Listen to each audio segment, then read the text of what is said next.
BTC অঞ্চলৰ শোষিত বঞ্চিত অৱহেলিত অবড়োসকলৰ জাতি মাটি ভেটিৰ সুৰক্ষাৰ স্বাৰ্থত গঠিত অবড়ো সুৰক্ষা সমিতিৰ নৱমতম প্ৰতিষ্ঠা দিৱসত মুখ্য অতিথি হিচাপে উপস্থিত থাকি অবড়ো সুৰক্ষা সমিতিৰ উপদেষ্টা ব্ৰজেন মহন্তৰ হাগ্ৰামাৰ লগতে প্ৰমোদ বড়োক তুমুল সমালোচনা।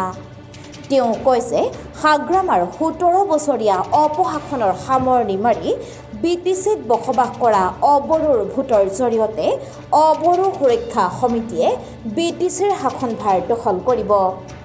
বিপিএফৰ সাংসদ বিশ্বজিৎ দৈমাৰীয়ে নিজ দল ত্যাগ কৰাৰ দৰে হাগ্ৰামা মহিলাৰেও বিপিএফ দল ত্যাগ কৰি বিজেপিলৈ গ'লেও ইয়াত আচৰিত হ'ব লগা একো নাই বুলি অবড়ো সুৰক্ষা সমিতিৰ প্ৰতিষ্ঠাপক ব্ৰজেন মহন্তই সংবাদ মাধ্যমত প্ৰকাশ কৰে।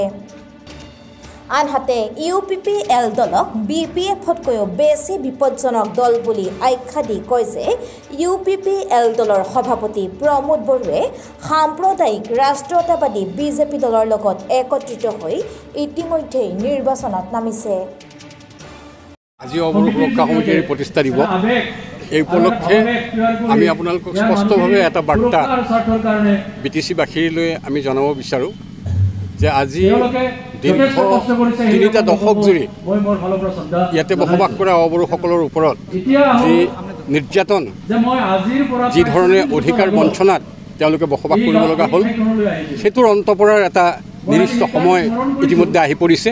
আপোনালোকে জানে 15 ডিচেম্বৰ পূৰ্বে ইয়াতে নিৰ্বাচন অনুষ্ঠিত হ'ব আৰু নিশ্চিতভাৱে আজি এই 17 বছৰীয়া হাগ্ৰামা মহিলাৰ যি অপশাসন সেই অপশাসনক আৰু নতুনকৈ ইয়াতে 22 লক্ষ মানুহৰ ওপৰত আকৌ শোষণ দমন পীড়ন চলাবৰ কাৰণে নতুনকৈ সংকল্পবদ্ধ হৈ এখন নতুন চুক্তিক লৈ যিসকলে অবড়ো ৰাইজক আভুৱা ভৰি পুনৰ ক্ষমতাদধিষ্ঠ কৰাৰ কাৰণে আহিছে তেওঁলোকৰ সকলোৰে দৰ্প শূন্য কৰি এইবাৰ নিশ্চিতভাৱে গণসুৰক্ষা পাৰ্টীয়ে এইবাৰ নিৰ্বাচনত বিজয়ী হৈ এই বিটিচি চৰকাৰ গঠন কৰিব আৰু এইটোৱেই হ'ল আজিৰ তাৰিখত আমাৰ মূল মেছেজ।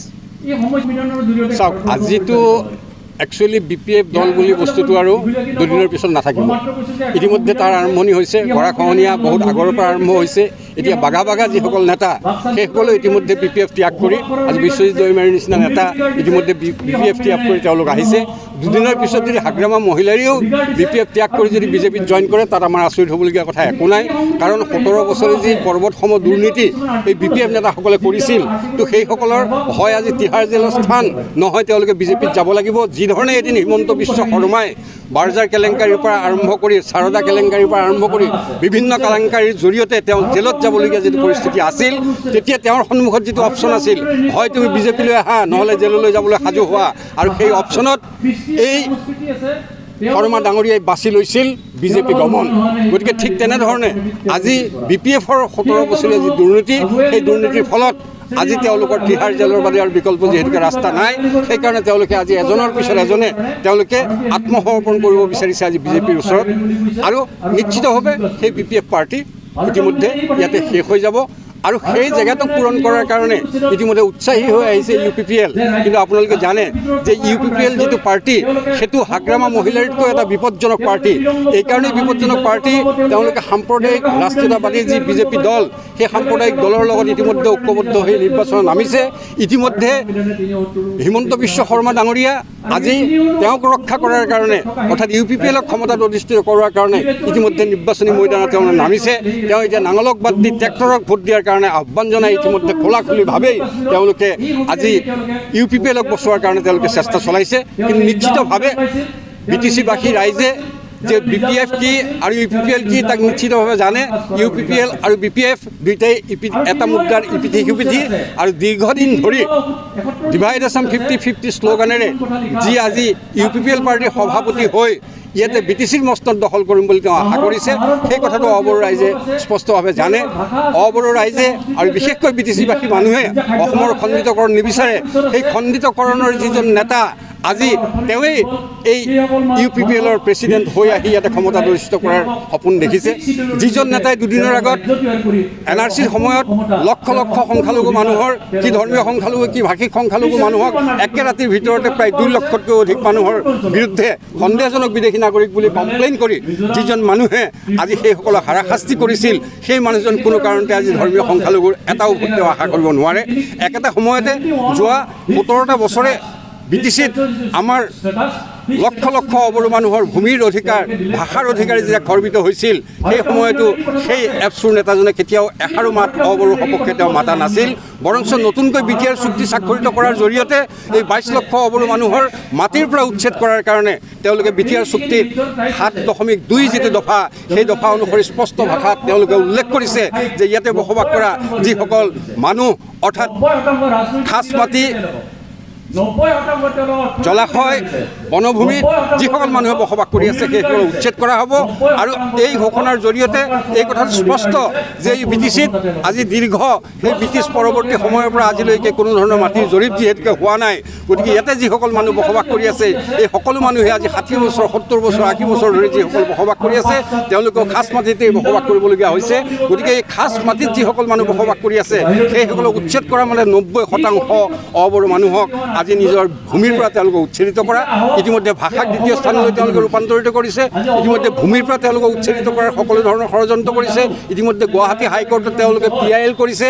এই 7,50 বিঘা মাটিৰ ওপৰত তেওঁলোকে PIL কৰিছে। যিকোনো মুহূৰ্ততে আহি সেইসকলক ইয়াৰ পৰা উচ্ছেদিত কৰিব পাৰে। গতিকে যিটো ৰাজনৈতিক দলে 22 লক্ষ অবড়ো মানুহৰ ভূমিৰ পৰা উচ্ছেদিত কৰা, তেওঁলোকৰ মুখৰ আইৰ ভাষা অৰ্থাৎ মাৰ ভাষা, যি অসমীয়া ভাষাক তেওঁলোকে নিক্ষেপ কৰাৰ চক্ৰান্ত কৰিছে, সেই দলক কোনো কাৰণতে এইবাৰ BTCত তেওঁলোকক চৰকাৰত আৰু বহিবলৈ কোনো BTCবাসী ৰাইজে নিদিয়ে। সেইকাৰণে নিশ্চিতভাৱে এইবাৰ কি BJP, কি BPF, কি UPPL, এই কোনো শক্তিকেই আজিৰ তাৰিখত আৰু BTCবাসী ৰাইজে পচন্দ নকৰে। আৰু নিশ্চিতভাৱে আজি দীৰ্ঘ 17 বছৰে যি ধৰণে হিমন্ত বিশ্ব শৰ্মাহঁতে লালন পালন কৰি আহিলে এই হাগ্ৰামা মহিলী ডাঙৰীয়াক, ঠিক একেধৰণে আজি UPPLক লালন পালন কৰি তেওঁলোকে এওঁৰ যিটো এণ্টি ইনকামবেঞ্চি ফেক্টৰ, সেইটোত তেওঁ যিহেতুকে দেখিছে যে বড়ো উগ্ৰজাতীয়তাবাদীসকলক আৰু এতিয়া ক্ষমতাত বহাব পৰা নাযায়, কিজানি UPPLক লৈ সেই কাম কৰিব পৰা যায় নেকি। কিন্তু হিমন্ত বিশ্ব শৰ্মাৰ যি সপোন, সেই সপোন কেতিয়াও বাস্তৱত পৰিণত নহয়। নিশ্চিতভাৱে ইয়াতে কোনো ধৰণে BJPৰ এলায়েন্সত কোনো চৰকাৰ কেতিয়াও হ'ব নোৱাৰে। কাৰণ ইয়াৰ কি ভাষিক সংখ্যালঘু, কি ধৰ্মীয় সংখ্যালঘু, কি খ্ৰীষ্টান ধৰ্মী লোক, কি ইছলাম ধৰ্মী লোক, কোনো লোকেই কোনো কাৰণতে আজিৰ তাৰিখত আচলতে এনেধৰণৰ সাম্প্ৰদায়িক BJPক কেতিয়াও ভোট দিবলৈ নাযায়। গতিকে নিশ্চিতভাৱে আজি UPPLকো কেতিয়াও বচাব নোৱাৰে আজিৰ তাৰিখত হিমন্ত বিশ্ব শৰ্মাই।